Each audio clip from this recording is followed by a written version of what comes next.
Nessa hora a Bíblia de papel é fundamental.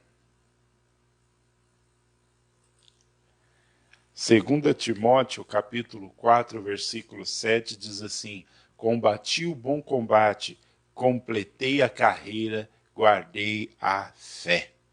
E nós estamos aí, queridos, pelo menos há 6 semanas, falando sobre guardar a fé. Esses são dias que antecedem a vinda de Jesus. E Jesus, uma vez ensinando sobre a oração, no finalzinho ele disse assim: será que quando o Filho do Homem vier, por acaso ele encontrará fé na terra?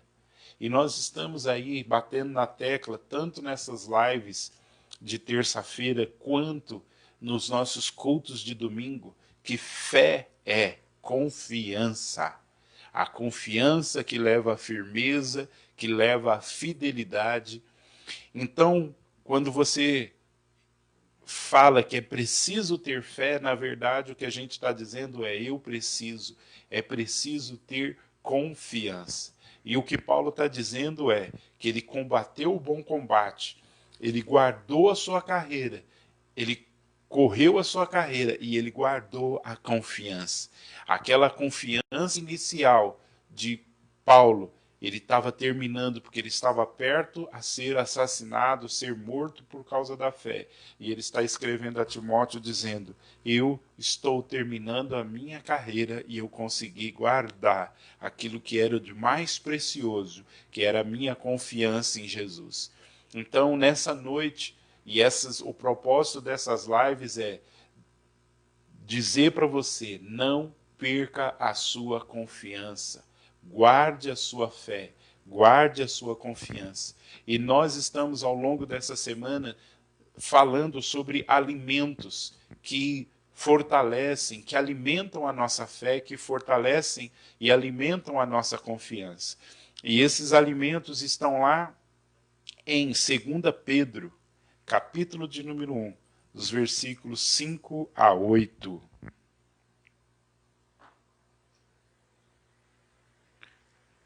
2 Pedro, capítulo de número 1, versículos de 5 a 8.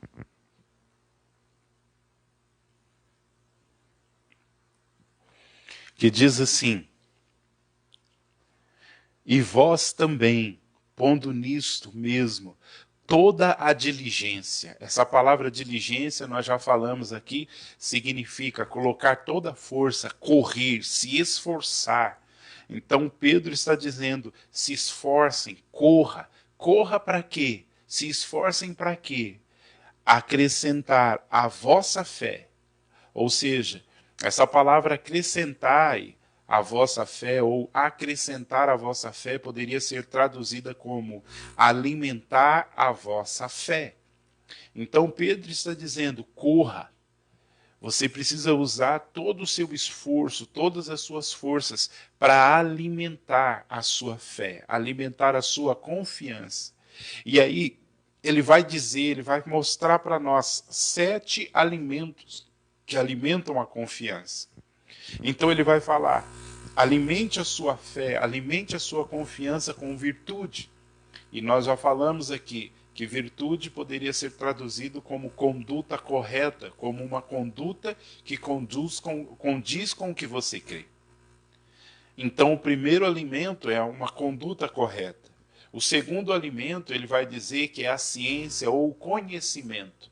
E ciência e conhecimento não é nada intelectual, mas é o conhecimento que vem através da experiência. Você precisa ter experiências com Deus. Houve essa semana, nós estávamos envolvidos, não, a gente tinha uma situação para resolver, e eu e a Neide, minha esposa, a gente estava orando por uma situação e nós vimos, irmãos, a resposta de oração assim, num detalhe, num cuidado de Deus, que eu falei para ela, falei: se nós tínhamos dúvida que Deus é um Deus que ouve oração, essa dúvida se esvairiu nesses 2 dias que a gente orou por uma situação e hoje viu a resposta. A gente não tinha dúvida, mas o conhecimento que você precisa alimentar sua confiança é o conhecimento que vem por ter uma experiência com Deus. Amém? E aí ele vai dizer que nós também devemos alimentar a nossa fé, a nossa confiança com a temperança ou o domínio próprio.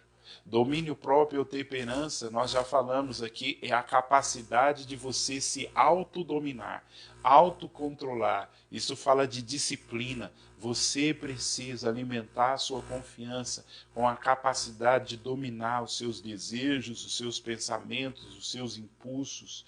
Você se disciplinar para as coisas de Deus. E depois ele vai falar sobre a paciência ou a perseverança. Então nós também devemos alimentar a nossa fé, a nossa confiança com a paciência ou a perseverança. E a paciência e a perseverança é a capacidade de você manter uma posição. Era um termo, essa palavra aqui vem de uma palavra grega, que é um termo militar. Quando você conquista um território, o inimigo vai tentar retomar esse território. Então a capacidade de você resistir o inimigo para não perder o território e avançar, isso é paciência e perseverança. Então você precisa alimentar a sua confiança, a sua fé, com essa capacidade de se manter firme e não perder o território que você já conquistou em Deus. E depois nós vimos a semana passada a piedade. E essa palavra piedade nós vimos que ela tem a ver com a nossa entrega a Deus, com a nossa devoção a Deus. E nós falamos de como nos dias de hoje precisa voltar aquele senso no coração dos cristãos de pagar um preço, de ir fundo nas coisas de Deus, de levar as coisas de Deus a sério, sabe, aquele negócio que a gente ouvia, os crentes falando, não, eu estou levantando de madrugada para orar, eu estou jejuando, não, eu tô me esforçando. Irmãos, existe um nível que nós precisamos mostrar devoção. E hoje nós vamos ver, em um dos alimentos finais, nós vamos ver como nós precisamos entender essa questão da devoção. É igual esses dias nós estávamos vendo aqui, recebemos um videozinho de um pastor falando de uns crentes, e eu me lembrei que eram os crentes da geração que eu me converti, que eram aqueles crentes que, quando compravam um carro, eles iam lá pedir para o pastor ungir, quando eles compravam uma casa ou alugavam uma casa, faziam um culto de ação de graças, quando tinham um aniversário, eles pediam oração, e no final aquele aniversário se transformava num culto. E depois esse pastor falando que depois veio uma outra geração que até queria Deus, mas já não tinha esse lado de orar, de fazer cultos de ação de graça, né? E aí era aquele negócio assim, ia fazer um aniversário, aí tinha a parte dos louvor, mas tinha a parte lá dos funk, para agradar o pessoal, né, que estava ali, que não era crente. E aí ele falou, agora nós chegamos na geração atual. E na geração atual, faz um aniversário, não, olha, não vai ter palavra, não vai ter louvor não, porque isso ofende o não crente. Eu tenho parentes aqui que não são crentes, eles vão se ofender. E eu ouvindo isso, eu até comentei com a minha esposa, a gente reavivou um hábito que aos poucos a gente perdeu, que era do quê? Na hora do almoço, na hora do jantar, parar e orar, agradecendo aquele alimento. E de uma forma sutil, irmãos, isso foi saindo da nossa casa. Mas nessa quarentena a gente foi restabelecendo isso de novo. E eu fiquei pensando de o quanto coisas simples que nos mantinham com a fé acesa. E aos poucos a gente vai achando que isso é besteira, que é bobeira. Mas por outro lado, essas coisas apagam a nossa confiança.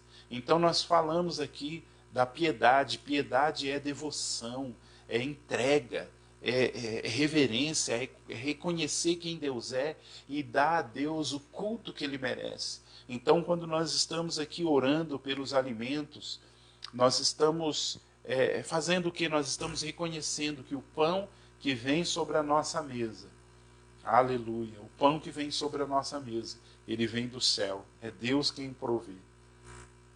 Para alguns isso agora não, isso é ser religioso. Não, isso não é ser religioso. Isso é manter tradições que mantêm o nosso coração aceso, mantém o nosso coração queimando para o Senhor. Aleluia. Mas hoje eu quero ver com você os dois últimos alimentos que Pedro nos relaciona. Eu até ia fazer um bannerzinho escrito: não perca a sua fé, parte 6, o alimento final. Então nós vamos falar aqui dos dois últimos alimentos que alimentam a fé. Então nós falamos sobre a virtude, conhecimento, domínio próprio, paciência e piedade. E hoje nós vamos falar sobre os dois últimos alimentos que estão no versículo de número 7. 2 Pedro 1,7 diz assim: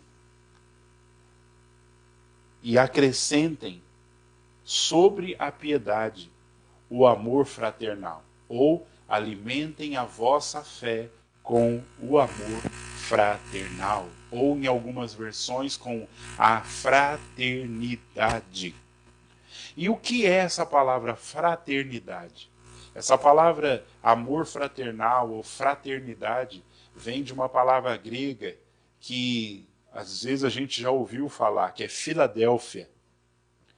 E essa palavra, irmãos, Filadélfia, é uma junção de duas palavras, Filéu e Adelphos.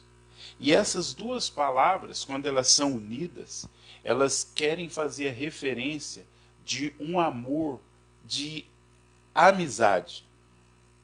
Só que esse amor de amizade é um amor que, sabe, aquela pessoa que você tem como um amigo, mas ele é mais chegado que um irmão, como diz Provérbios.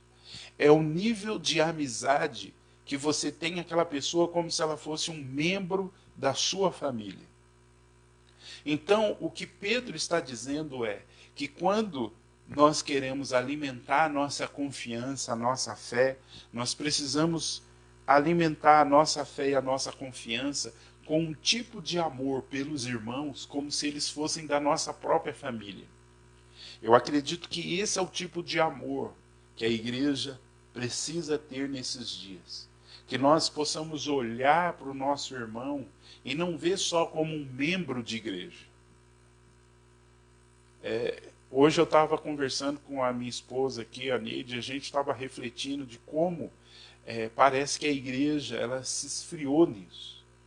Hoje, muitas vezes, as pessoas elas vão por culto e elas não se importam com o outro. Elas vão, elas assistem o culto e depois, simplesmente, na hora que fala amém, elas pegam as coisas dela, não muitas vezes cumprimentam ali o pastor e vão embora. Mas quantas vezes eu já vi pessoas que estavam ali, às vezes, precisando de um abraço, precisando de uma palavra. E que se alguém da igreja tivesse ficado, poderia ter tocado aquela pessoa. Então, queridos, Pedro está dizendo que nós devemos alimentar, nós devemos adicionar à nossa fé esse amor fraternal, que é o amor pelos irmãos, o amor por aqueles que fazem parte da igreja de Cristo. O amor que é como se nós considerássemos essa pessoa como da nossa família. Eu até me lembrei, a Ivete está aí na live, é muito interessante que a gente nunca pediu para o pessoal dar um nome para a célula. Mas logo que a Ivete começou a frequentar a célula, logo depois de um tempo, a Ivete começou a se referir à célula como família célula. E hoje eu estava escrevendo aqui o que ia falar e eu me lembrei disso, né, de como a Ivete começou a ver a célula como uma família, né, de que o nosso relacionamento ali não era um relacionamento simplesmente de pessoas que estavam ali para cultuar a Deus apenas, mas era um relacionamento de família. A Ivete pôs aqui, ó, um relacionamento de família. Agora, queridos, num relacionamento de família, se você tem a família, glória a Deus, porque a família de vocês são perfeita. A família de vocês não tem problema, a família de vocês não fica bicudo, a família de vocês são perfeita. Mas a minha família, a família da Neide, a nossa família é um exemplo do que é ser família.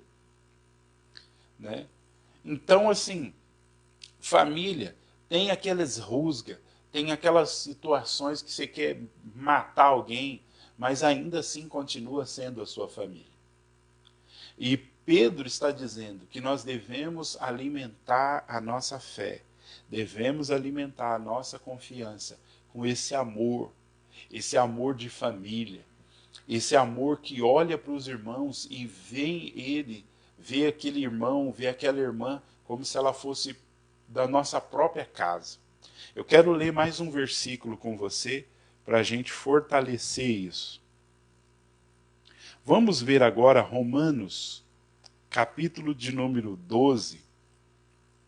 Romanos 12.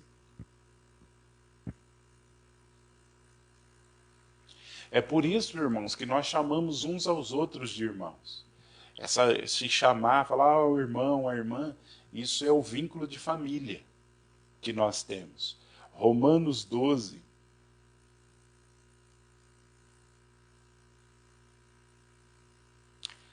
Versículo de número 10. Romanos 12, 10. Olha o que Paulo agora vai dizer. Vamos ler o versículo 9. Diz assim: o amor não seja fingido. Aborrecei o mal e apegai-vos ao bem. Verso 10. Amai-vos cordialmente uns aos outros com amor fraternal, preferindo-vos em honra uns aos outros. Então, Paulo agora vai dar para a gente uma pitadinha do que é, qual é a qualidade desse amor fraternal que nós devemos ter uns pelos outros. E Paulo vai dizer que nós devemos, nesse relacionamento de família, nos tratar cordialmente, ou seja, com respeito. Eu preciso respeitar você, você precisa me respeitar, nós precisamos respeitar uns aos outros, por quê? Porque nós somos irmãos. Nós cantamos agora há pouco que ele é o Abba, e nós somos seus filhos. Então nós precisamos nos respeitar, por quê? Porque nós somos filhos de um mesmo Pai, e fomos comprados pelo mesmo sangue. Numa família, muitos irmãos, se você foi criado num lar de muitos irmãos, cada irmão tem a sua característica. Um é mais nervosinho, o outro é mais calmo, um é mais forgado, o outro é menos. Um é mais prestativo, o outro é mais escorado. Cada um tem a sua característica, mas ainda assim eles são vinculados a um pai e uma mãe. Assim também é a igreja, nós estamos vinculados a um Pai. Por isso que quando Jesus disse, quando vocês forem orar, orem assim, Pai nosso. Ele não disse para que nós orássemos meu Pai, mas ele diz, orem Pai nosso. E por que eu acredito que ele diz para que nós orássemos Pai nosso? Para nós nos lembrarmos, quando nós oramos, que o Pai não é só meu, é o Pai de uma família. Para que eu me lembrasse que no momento da minha oração eu não devo orar só por mim, mas eu devo também colocar a vida dos meus irmãos diante do Senhor. Amém? Então Paulo está dizendo aqui que nós devemos amar e cordialmente uns aos outros, ou seja, amar com respeito. E aí ele vai dizer também o seguinte, amai-vos cordialmente uns aos outros com amor fraternal, ou seja, com esse amor de família. E ele vai dizer, preferindo-vos em honra uns aos outros. A ideia aqui é que você esteja tão tomado desse amor que você se alegre pela vitória do outro. Que você se empenhe para ver o outro tendo sucesso e você se alegrar no sucesso dele. É como se você fez parte de uma família que tinha irmãos e eles tinham vínculos saudáveis, sabe? É aquele irmão que liga para você para contar uma bênção, uma vitória, e você se alegra como se fosse a sua.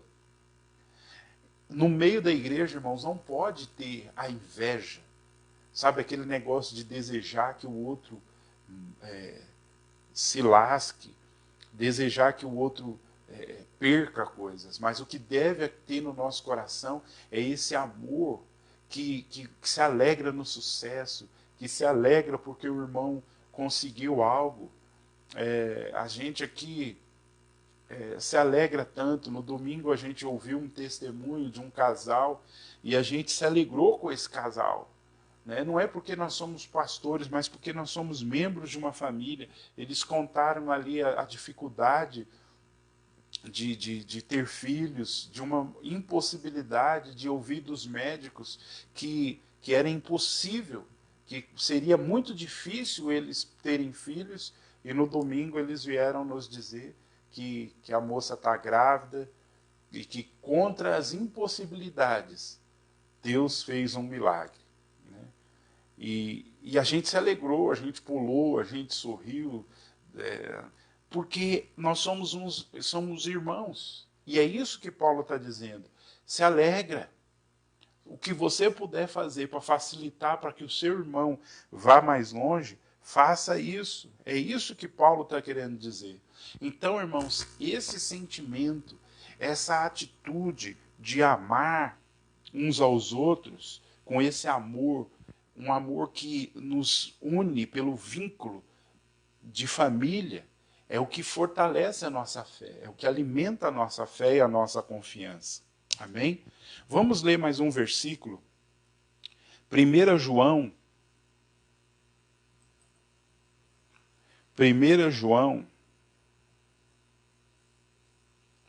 capítulo de número 3.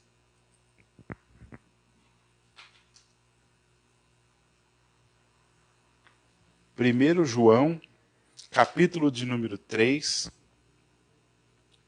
versículo de número 16. 1 João 3,16. Olha o que diz. Conhecemos o amor nisto, que ele deu a sua vida por nós, e nós devemos dar a vida pelos irmãos. O amor, esse amor de vínculo, ele precisa crescer num nível que eu e você estejamos dispostos a dar a vida pelo nosso irmão. E daqui a pouco nós vamos entender isso de uma forma um pouco mais profunda. Mas eu quero que você entenda, quando você está disposto a dar a sua vida, e aqui eu não entendo só ao ponto de morrer pelo seu irmão, mas ao ponto de você se importar com a vida do seu irmão, de você ter o seu irmão no seu coração. Essas coisas alimentam a fé. Alimentam. Você pode dar a vida não só morrendo pelo seu irmão. Cristo morreu por nós. E no contexto deles, muitos irmãos estavam morrendo pelos outros. Pode ser que um dia nós cheguemos nesse nível de termos que dar a nossa própria vida pelos irmãos. Mas eu entendo que no nível que nós estamos vivendo, dar a vida pelos irmãos é daqui a pouco, antes de dormir, você se lembrar de alguém e orar. Daqui a pouco nós vamos encerrar essa live, você mandar um áudio de oração para alguém, para algum irmão. De repente você perguntar, irmão, está tudo bem? E o que você puder fazer por ele, você fazer, isso é dar a vida. Amém? Aleluia. Vamos ler mais um versículo. Vou encher vocês de versículo, que é para vocês não ter por onde correr. 1 Pedro 4:8. 1 Pedro 4:8. Diz assim: mas sobretudo, tende ardente amor uns para com os outros, porque o amor cobrirá a multidão de pecados. O que Pedro está querendo dizer aqui é que quando nós amamos com um coração de família, há espaço para perdoar. Eu acredito que se você tem irmãos de sangue, você sabe o quanto às vezes você já quebrou o pau e você perdoou e a vida seguiu. Por quê? Porque querendo ou não é irmão. Eu sempre gosto de lembrar uma situação que eu experimentei. Quando eu ainda estava no mundão, enchendo o caneco, uma vez eu e minha irmã, nós estávamos brigados e a gente foi pro baile. E no final do baile, quando chegou na rodoviária aqui em Suzano, eu arrumei uma confusão e uns caras veio para cima de mim. E eu tô lá e trocando soco, aquele negócio todo, e a pancadaria. E quando eu olhei, do meu lado estava a minha irmã grudando um. E foi muito interessante que depois, quando passou tudo, veio a turma do deixa disso, tudo. Minha irmã virou para mim e falou assim, eu posso estar brigado com você, mas você continua sendo meu irmão. E aquilo me marcou, por quê? Porque, irmãos, ainda que você não esteja bem, é o seu irmão e você vai defender. Ainda que você não tenha um relacionamento profundo, é aquele negócio assim, cara, é meu irmão, é meu sangue, eu vou defender. Então, quando nós temos esse amor, nós conseguimos perdoar a multidão de pecados. O apóstolo Estevão está aí, e se tiver outro pastor, outro líder aí, sabe muito bem, se nós como pastores não tivermos a capacidade de amar as pessoas, nós não conseguimos permanecer no ministério. Porque o que a gente tem que perdoar de traição, de gente falando mal, de gente criticando, de gente ofendendo, ingratidão. Você faz, e depois a pessoa joga as coisas na sua cara. Você come o pão que o diabo amassou lá, junto com a pessoa, e aí quando ela está comendo o pão que veio do céu, ela simplesmente vira as costas para você. E se você não tiver um coração perdoador, você sai do ministério, você vai viver em amargura e rancor. Então, Pedro está dizendo que nós devemos ter esse amor que perdoa pecados. E esse amor fraternal, ele faz isso no nosso coração, e isso alimenta a nossa fé, alimenta a nossa confiança. Ou seja, se você está carregando mágoa, se você está carregando falta de perdão, pode ser isso que está enfraquecendo a sua fé.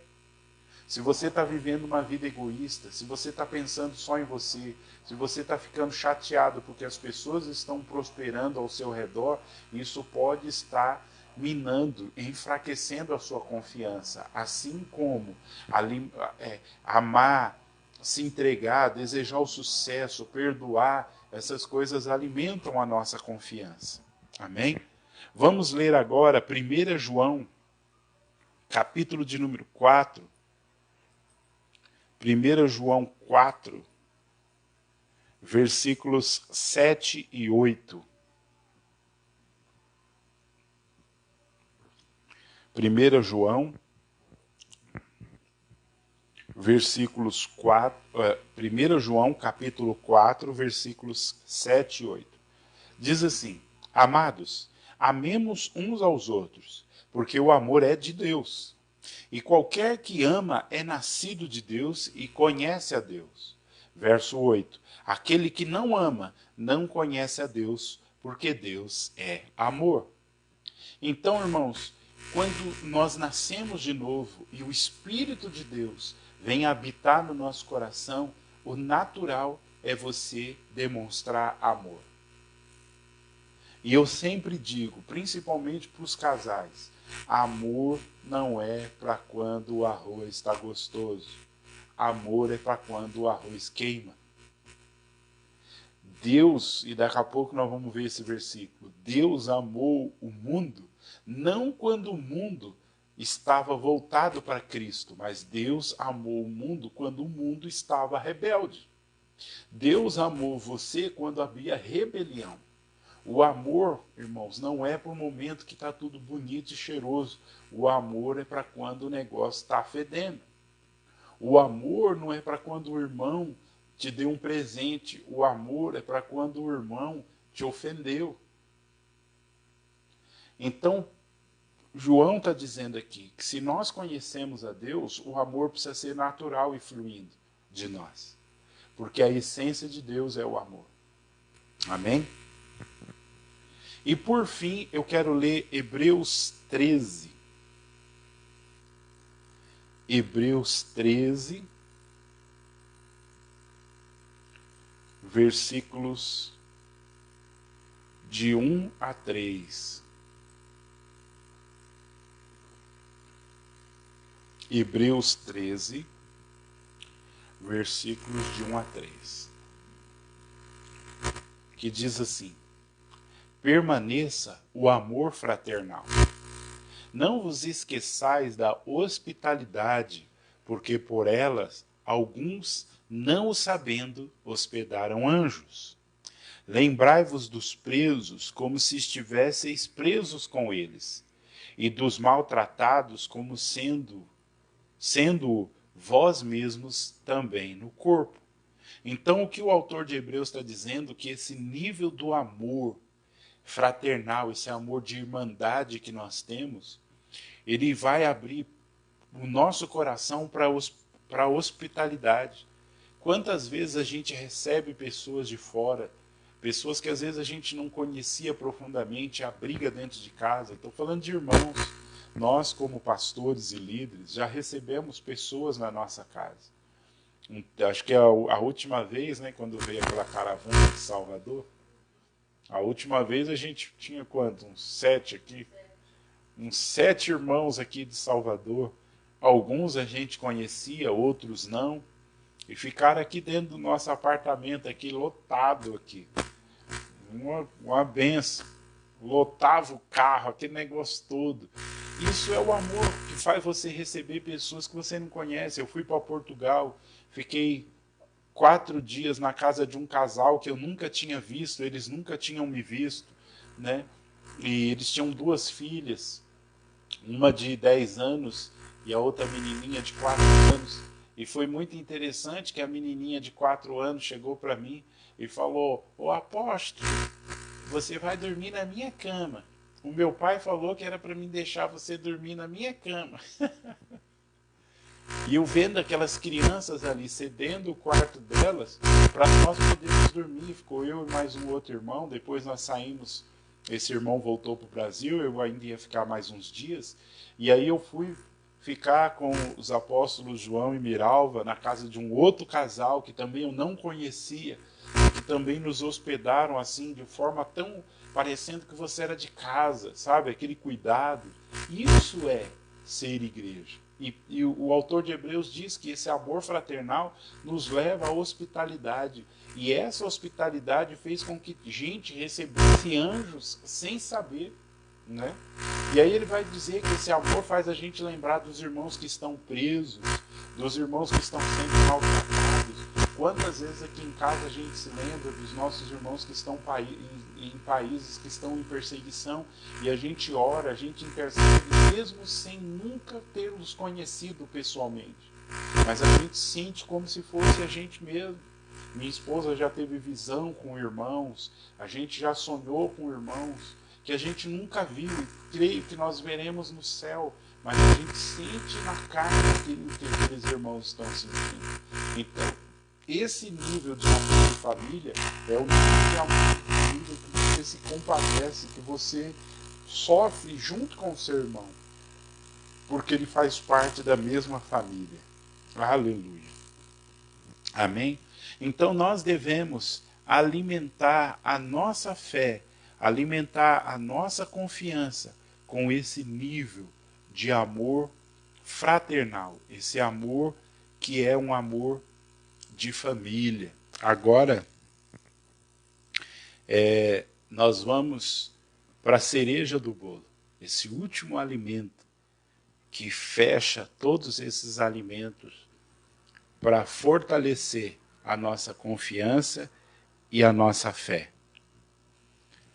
E esse último alimento, ele está em 2 Pedro, capítulo de número 1, versículo aí de número 7, que vai dizer que nós devemos acrescentar a nossa fé, a nossa confiança. A minha versão diz aqui caridade, outras versões vão dizer amor.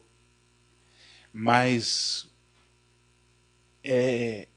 eu acho que essa versão caridade, ela deixa um pouco a desejar, porque para nós, na língua portuguesa, caridade está muito atrelado a fazer o bem para o outro, né?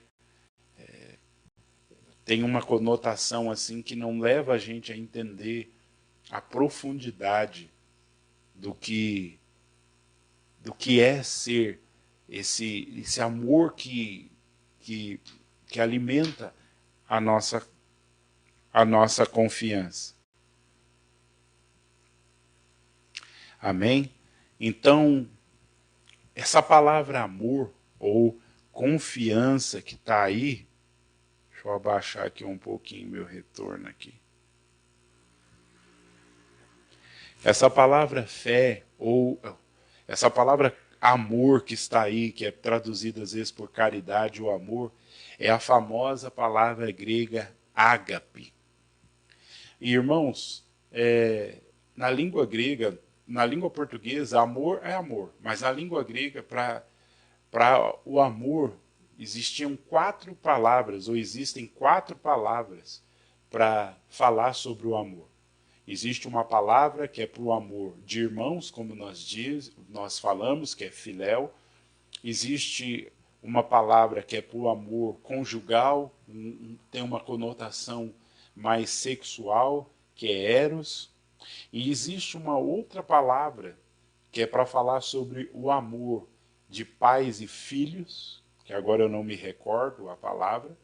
E por fim nós temos a 4ª palavra, que é a palavra ágape, que ela não tem uma tradução bem apurada para a língua portuguesa, porque é um amor profundo.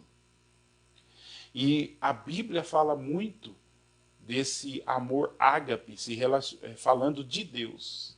Então fala que Deus tem o amor ágape pelas pessoas, pela humanidade. João 3,16 diz que Deus amou o mundo. E essa palavra amou vem da palavra ágape. E o que é a palavra ágape? O que a gente poderia... como a gente pode entender ágape? Então imagine assim, que você olhasse para essa caneca e ficasse observando essa caneca, as qualidades e os defeitos. Mas você ficasse tão movido por essa caneca que você fosse de encontro a essa caneca. E você quisesse que essa caneca fosse sua. Para a gente entender, João 3,16 diz assim, que Deus amou o mundo de tal maneira que ele deu o seu Filho. Ou seja, essa ideia que Deus amou o mundo é a ideia assim, que Deus olhou do céu e viu a humanidade. E qual era a condição da humanidade? A humanidade estava presa nas cadeias de Satanás, a humanidade estava afundada no pecado, a humanidade era inimiga de Deus, a humanidade estava numa condição de inimizade. E só que quando Deus olhou essa humanidade nessa condição, esse amor que ele sente fez com que ele conseguisse ver embaixo e por trás de tudo isso que a humanidade estava, ele conseguisse ver a sua imagem. Então é como se Deus olhasse para mim, para o Márcio, e visse quem era o Márcio antes de Jesus. Um alcoólatra, um cara que estava socado em todo tipo de pecado, um cara que estava destinado ao inferno, um cara que estava destinado à perdição. E Deus olhou para mim e ele me amou. Então ele viu a minha condição miserável, mas ele conseguiu ver que ainda que eu tivesse numa condição miserável, ainda assim o Márcio foi criado à minha imagem e semelhança. E esse amor fez com que Deus se movesse na minha direção, porque ele olhou e viu a minha necessidade. E ele falou: eu preciso resolver essa situação do Márcio. E ele veio de encontro a mim, para me salvar, para me libertar. Às vezes a gente fala assim, né? Eu tenho aquele cântico que diz assim: eu me encontrei com Jesus e a sua luz encheu o meu ser e me curou. Não está errado a gente dizer que se encontrou com Jesus, mas na verdade, irmãos, se nós formos ser teológicos e profundo, nós vamos ver que quem nesse encontro foi Deus que se encontrou conosco. Foi Deus que veio ao nosso encontro, porque Ele viu a nossa situação, Deus estava nos observando da sua morada celestial, e Ele observou cada um de nós, eu e você, e Ele viu a nossa condição miserável, Ele viu a nossa condição, e Ele falou: eu preciso fazer algo, porque é a minha imagem e a minha semelhança. É como se Deus não pudesse, eu vou usar uma expressão humana aqui, porque com Deus não acontece isso, mas é como, sabe quando você não consegue dormir por ver uma situação e você ficar pensando: cara, eu preciso ajudar, eu preciso resolver isso.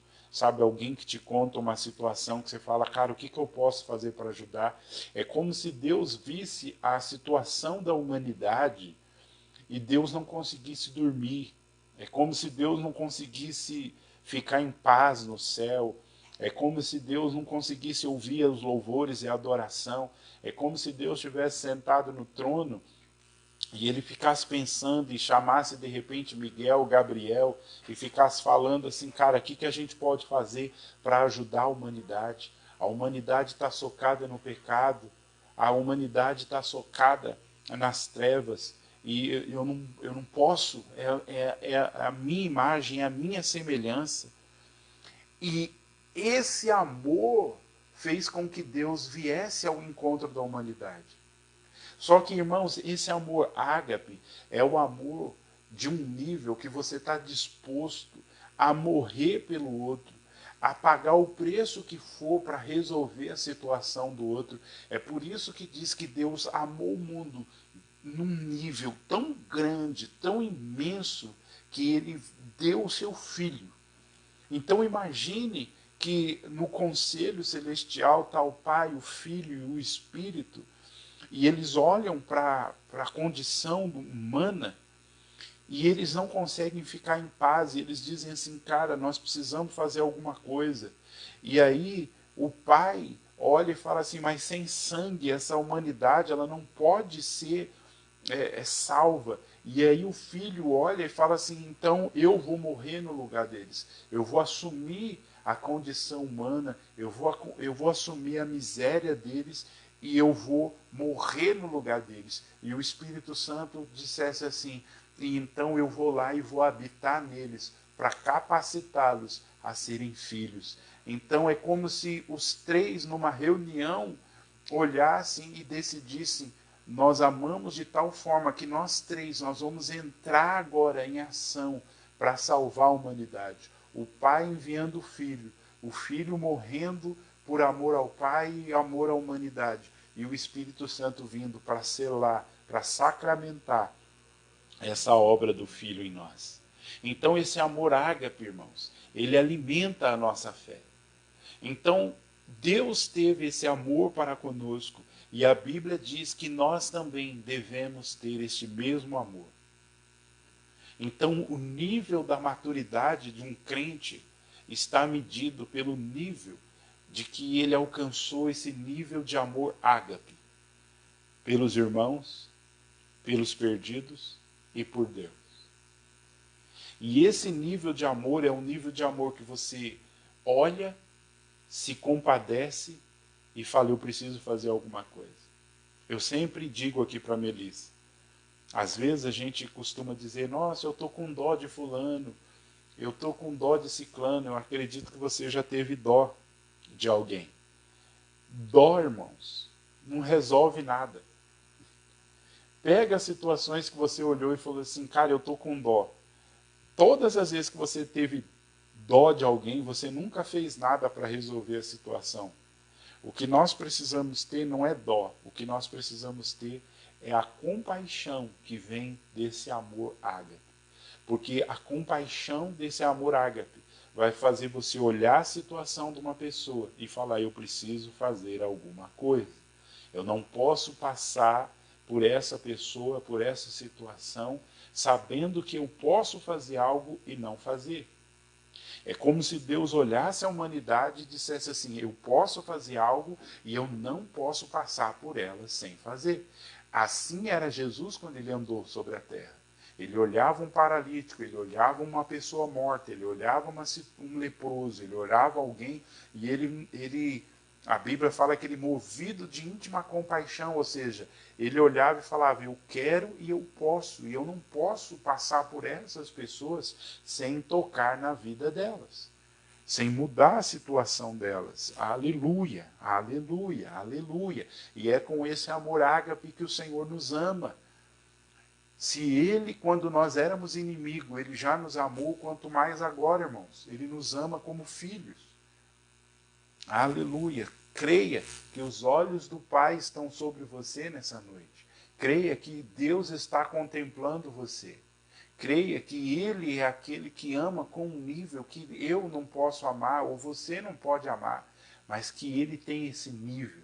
Mas que nós possamos chegar nesse nível de Deus, que é o nível do amor, que tem a capacidade de entregar a si mesmo por amor do outro. Amém? Então vamos ler agora 1 João 3,11.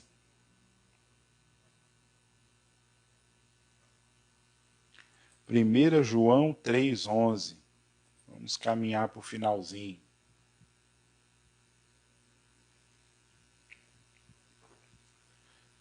João 3,11 diz assim, porque esta é a mensagem que ouviste desde o princípio, que nos amemos uns aos outros. Essa palavra amemos uns aos outros vem da palavra ágape. Ou seja, não é só, eu te amo. Esse amar uns aos outros cara, eu estou disposto a ficar de olho em você. E se eu ver que você tem uma necessidade, e se for preciso dar a minha própria vida por você, eu a darei. É esse nível. É por isso, irmãos, que nós vemos lá em Atos, que diz que eles vendiam as suas posses e distribuíam, repartiam entre eles. Não era um socialismo. O que eles estavam vivendo era assim, cara, eu estou aqui com uma Mercedes de 500 mil e eu estou indo num culto e eu vi lá, aquela família, eles têm 5 filhos, o cara tá para perder a casa. Não, eu vou vender a minha Mercedes de 500 mil e eu vou comprar uma casa para essa pessoa. Eu acredito, irmãos, que aquela pessoa ela não ficou sem nada. Ela, de repente, vendeu a Mercedes de 500 mil, comprou uma casa de 200 mil e voltou lá e pegou um carro de 200 mil. Ele não deixou de ter, mas ele foi movido por um amor, que ele falou, eu não posso dormir sem ver essa família numa casa. Eu não posso dormir sabendo que aquela família não tem o que comer. Eu não posso dormir enquanto eu posso ir no melhor restaurante da cidade e aquela família nunca foi num shopping. Então eles se moviam para suprir a necessidade uns aos outros, de modo que ninguém padecia por necessidade. Aleluia! Aleluia! E aqui João está dizendo, amem uns aos outros, com esse tipo de amor. E esse tipo de amor, irmãos, ele faz sem esperar um obrigado, ele faz sem esperar uma retribuição, sem esperar um retorno, ele faz porque simplesmente ele ama. Irmãos, Deus entregou Jesus. E em um nível, é lógico que Deus espera que o homem seja salvo. Mas quantas barbáries se fazem no nome de Jesus? Quantas blasfêmias, né? A gente teve aí nos últimos carnavais as pessoas blasfemando de Jesus.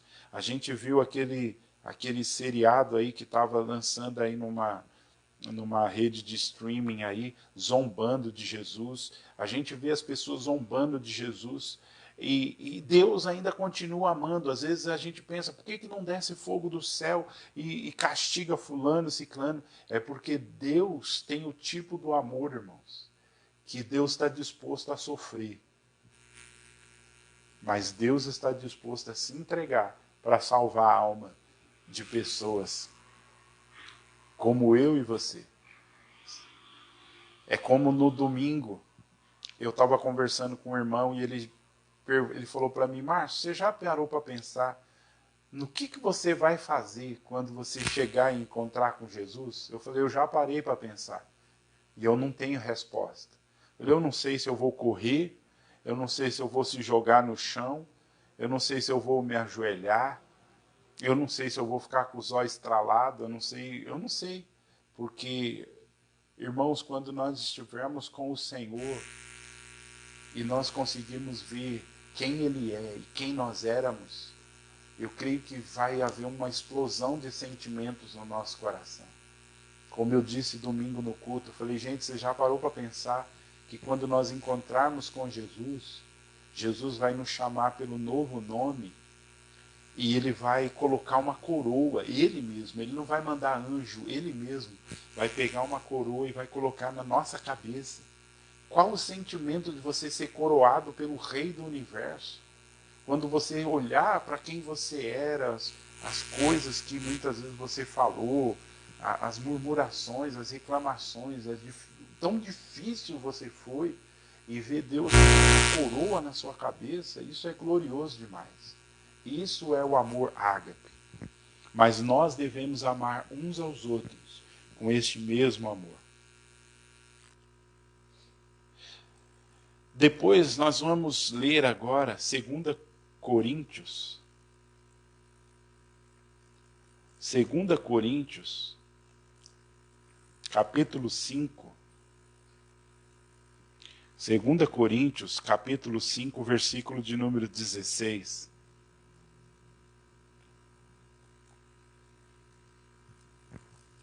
Segunda Coríntios 5,16 diz assim, assim que daqui por diante, a ninguém conhecemos segundo a carne.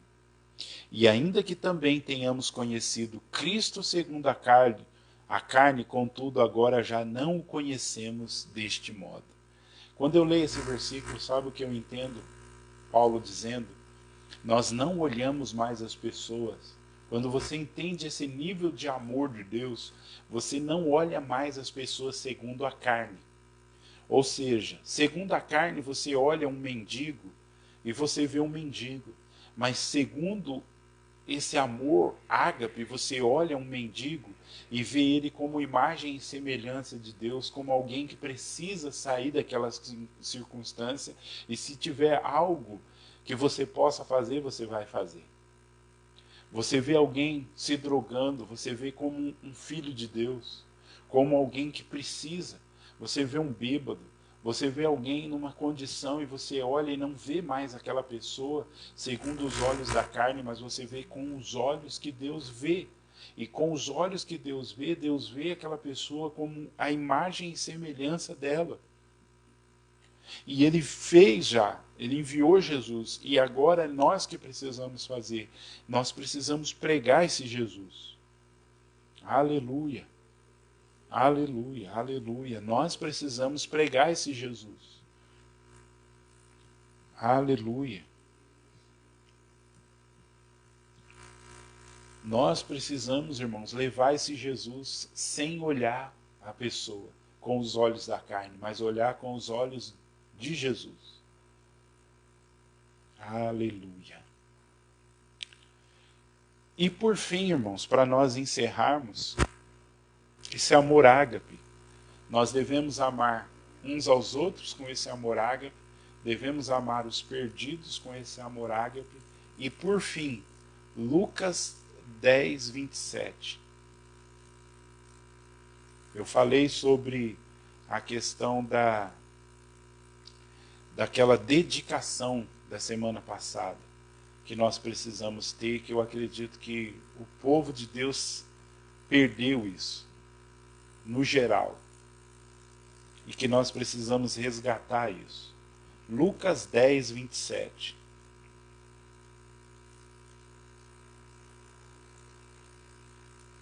Lucas 10, 27 diz assim: E respondendo ele disse: Amarás ao Senhor teu Deus de todo o teu coração, de toda a tua alma e de todas as tuas forças e de todo o teu entendimento, e ao próximo como a ti mesmo. Essa palavra amarás ao Senhor, a palavra amarás é ágape, ou seja, eu preciso ter um nível de amor de Deus, que eu olho para Deus, reconheço quem Ele é, e eu estou disposto a dar a minha vida por Ele.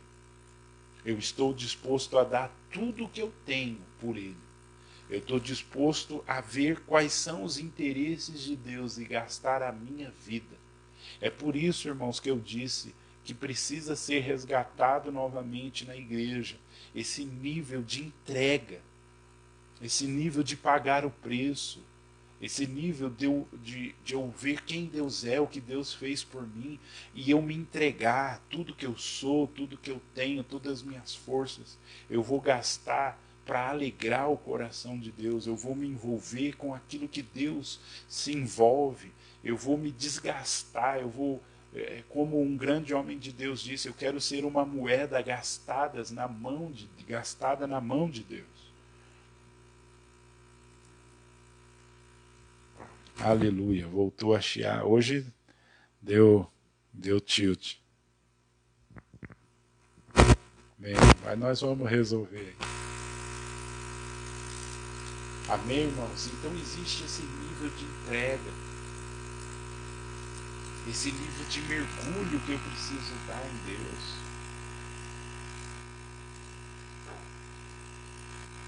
De amar a Deus profundamente.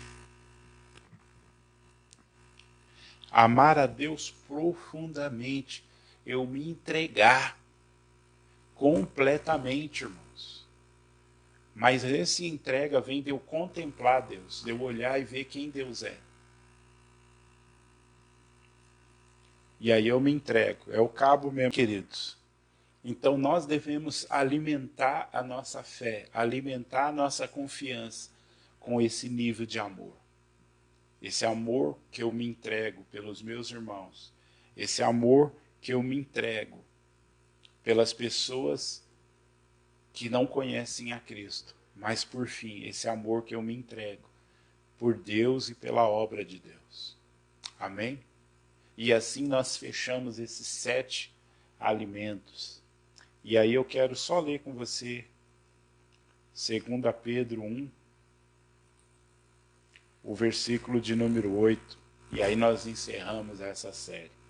Que diz assim: Porque se em vós houver e abundarem essas coisas, não vos deixarão ociosos nem estéreis no conhecimento do nosso Senhor.